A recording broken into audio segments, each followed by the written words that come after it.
The Gospel according to Luke.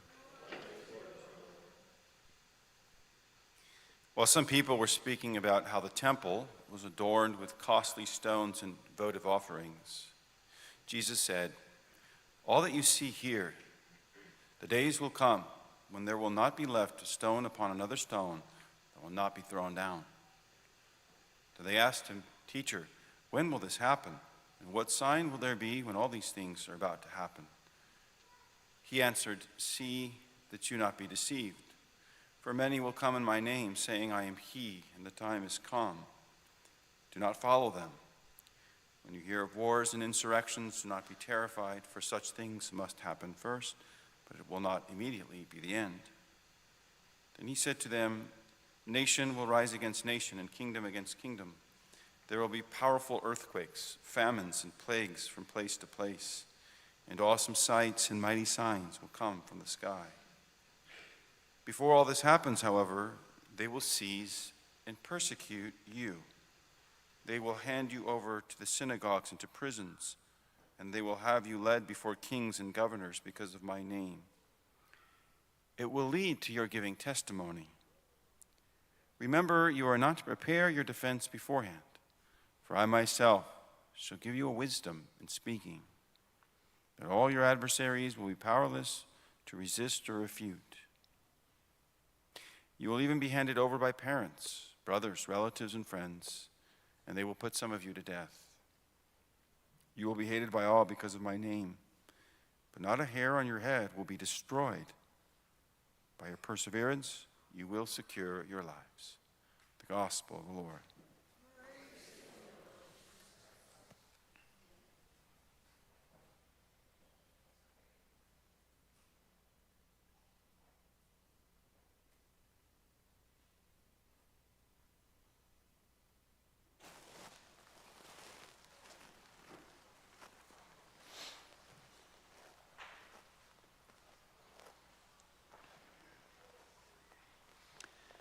There is a genre of movies about apocalyptic, end-of-the-world disasters, whether it be flooding or some other thing. I know there's at least two that were about huge meteors that NASA detected were on a direct course for Earth.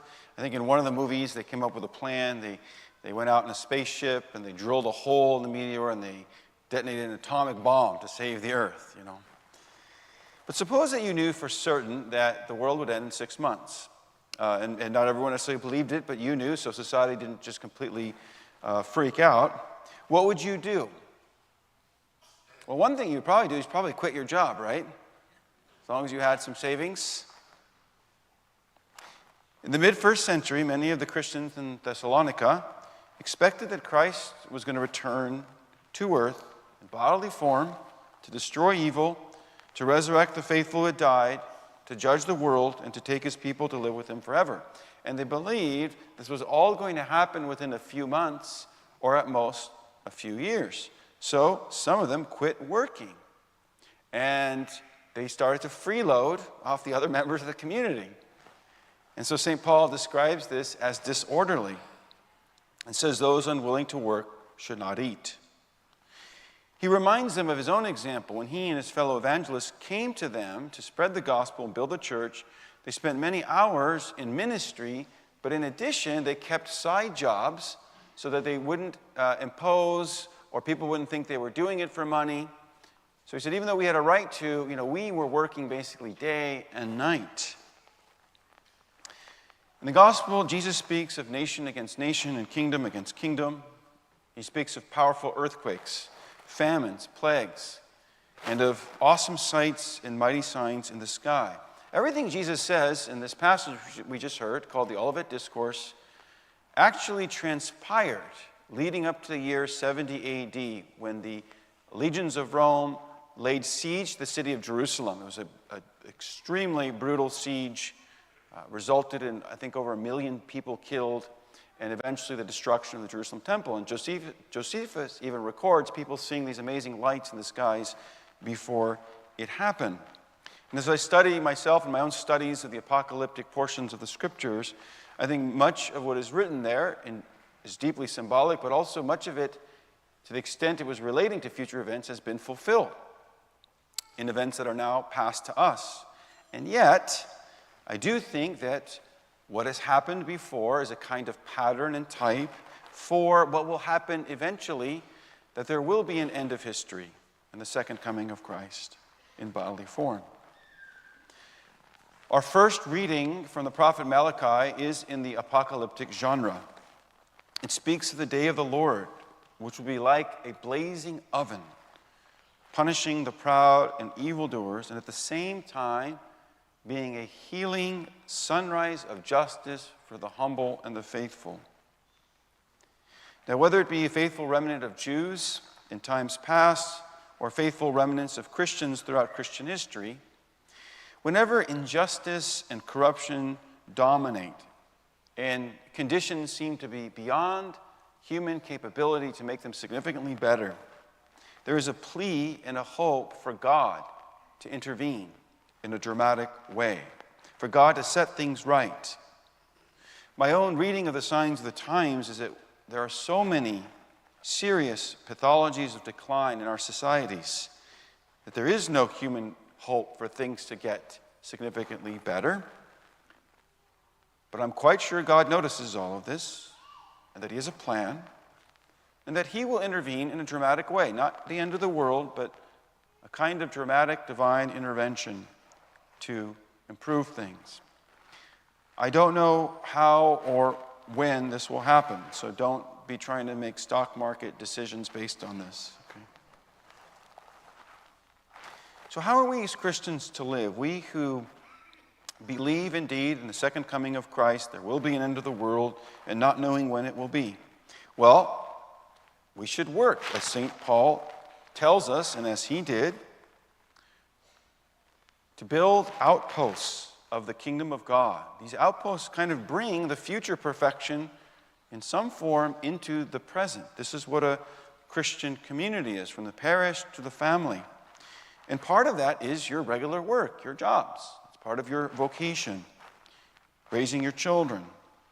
We are not like the believers in the climate apocalypse, right? What's their attitude towards children? Don't have children, right? The earth is going to be so messed up. Don't have children. But we are not like that. We believe, even if you were pregnant now and Christ came tomorrow, that child would have an eternal place in God's kingdom, sharing God's life and glory. Jesus explains that part of the tribulations that the church would go through would be a persecution of those in power. He says they will hand you over to synagogues, to prisons. You will be led before kings and governors because of my name. But he says, don't worry about what you're going to say. I will give you wisdom in speaking that they cannot resist or refute. And we see that what would seem like a bad thing, this persecution, God uses for the good, because Jesus says, this then will be the opportunity for you to witness to me and to my kingdom. We saw this in the life of St. Paul. He was arrested and spent a long time in house imprisonment in the city of Rome. The city of Rome was the capital city, the glorious city. He would have jailers who watched over him, and he would have people who could visit him. And guess what he did? He kept spreading the gospel.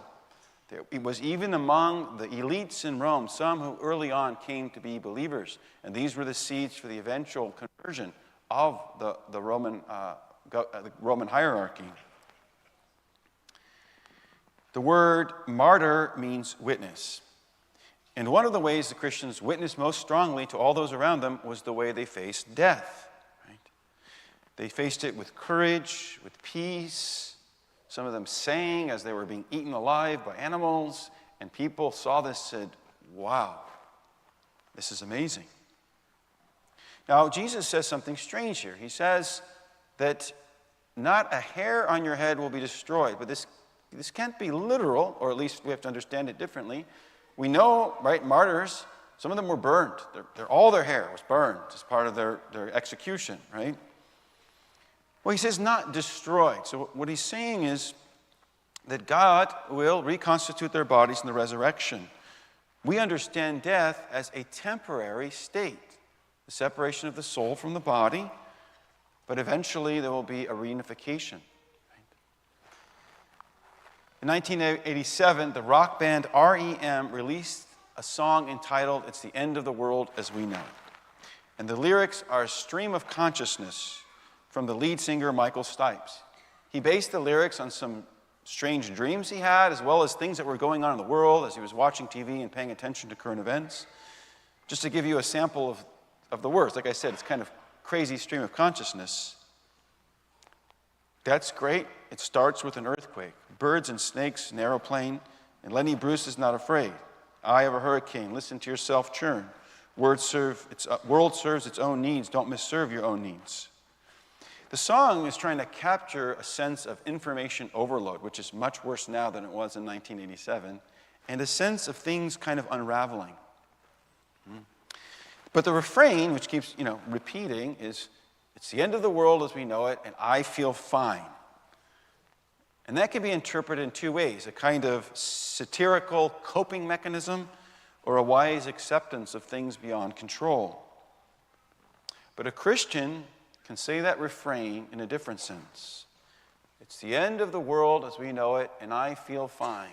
More than that, I feel great, because I know the old world of sin must die so that a new world of eternal grace, the kingdom of Christ, can be established. And I know that transformation involves birth pangs. One of the most powerful ways you can witness to Christ and to his promises is in how you face your own death. In those first few centuries, sometimes plagues would break out that would kill 30-40% of the population of a city. And the Christians were the ones who took care of the plague victims, while the pagans fled for fear that they themselves would die. And the pagans realized the Christians really believed what they were talking about. They preached Christ and the resurrection, and they believed it. So they were not afraid to care for plague victims. Recently, a parishioner shared with me a serious diagnosis. Still, more information is needed, but it's quite possible that her time on earth will come to an end soon. So she had phoned right before I had a 2-hour Zoom meeting, and I didn't know what it was about yet, so I said I'd call her back. My assistant made a little appointment for me. And then I called her back, and she gave me the news, and we talked, and we prayed together. And then I asked my assistant, I said, "Maria, did she tell you why she was calling?" And Maria said, "Yes, she told me the news." But she was so happy and peaceful that I wasn't scared for her. And we can have this mindset because we know the truth. Jesus Christ comes to rule the world with justice and love. He is with us, renewing creation. And we are with him as we live and work without fear, persevering in faith until the end.